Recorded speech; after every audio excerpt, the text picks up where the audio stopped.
clear blue sky. That's just perfect.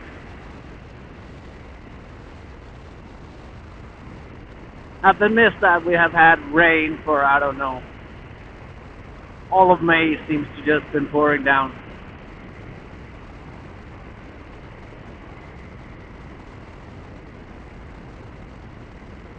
This is lovely. Yeah, and I've been watching a lot of Yamaha R7 videos the last couple of weeks. And also had my second thoughts about that bike, but I think it's going to turn out great. Just say hello to a fellow. I think that Yamaha is just what more and more people are trying to find out is aligning the program and aligning it accordingly to the MT-07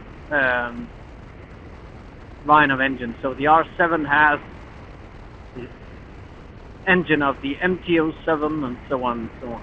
But of course, while introducing and converting this lineup, you'll of course introduce gaps.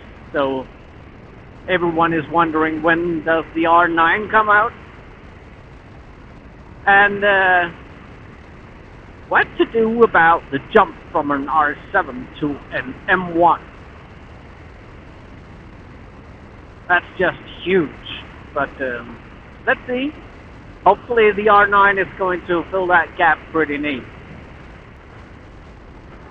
Yeah, and another thing about the R7 that I've been very curious about is that in my last video I talked about getting the parallel twin into cruiser bikes, and I felt it odd, and discovered that parallel twins might have a future in cruiser bikes as long as we get up in the CC class. As you can see, the Honda Rebel 1100 has great amount of torque, already at 4,750, I guess, RPMs. So that sounds promising, but as I tried the Vulcan S650, that was just, yeah, boring. It didn't really fit the type of bike.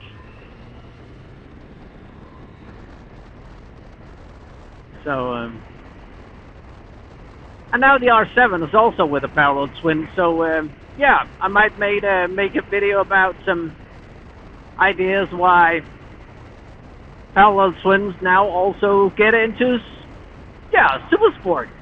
Because Yamaha claims that the R7 is the next generation super sport, with a parallel twin engine with 73 horsepower and 67 Newton meters of torque. And I know a lot of people will question that, but I also know that if we look at the popularity of sports bike, a lot of folks would much rather buy a sports bike or a super sport that was convenient to ride on the street. That's where I think Yamaha made an extremely great trick. And I think it's wise, very wise. Especially if you consider the sales figures. I think that that bike will sell a lot more than, let's just say, they brought out a new R7 with a, yeah, even crazier specs than the R6. That would be much more of a niche bike. And also, hey, you gotta hold on. Yeah, thanks. And also, like Chaseontwowheels said that in Yamaha's press launch, there was some information about who rode the R6 and how. And a lot of the focus groups that Yamaha did before they designed the R7, or at some point in the process, they didn't even use the R6. as they could. Drove around in an R6 and it was much smoother than a lot of other bikes they have been, because they did never rev the bike up into its horsepower zone or torque zone.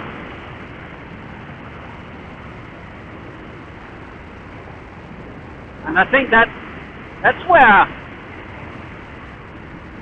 Yamaha maybe has some hidden gems in why they designed the R7 the way they did, with basically an MT-07 cross-plane parallel twin. I think it's a bold move to call it an R7, but they have all reasons to do that, because it lines up with the MT-07 and it lines up with the R3, so why not? So let's try the beast out. Second gear.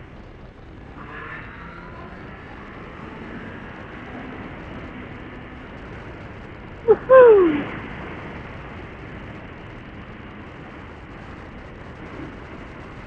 Yeah, and my idea about the odd cruisers, and now we get the odd super sports, in my opinion, and it becomes new to us, I think. On one hand, the motorcycle companies may be fighting to make profit alongside emission challenges, so why not? You can see the Aprilia Tuono 660 has, I think with 95 horsepower and 67 Newton meters of torque. It's a blast with a parallel twin. So what I find weird is that Yamaha just put an MT-07 engine in that R7 and not try to do a bike similar to the Aprilia Tuono 660. And I think that's because of the sales numbers. They would have to, make a lot of R&D costs into building that machine, and the Aprilia 660 is not a beginner bike, if you ask me. It has modes, it has all the electronics, it has race stuff, it has so much, I would say, that could benefit and semi-experienced track visitor much more than the R7. R7 could be a sports bike feeling, you can commute on that, it's forgiving. That bike is out for a much broader audience, in my opinion. So I think it's a great move from Yamaha if you look at it from a business perspective. From a motorcycle enthusiast, we always love new bikes, new specs, something new to try out. And the only thing I can think of is trying the seating position on the R7. It's the thinnest motorcycle Yamaha built, so that could be quite fun to test. And have you tried an MT-07? You know what to expect from the engine.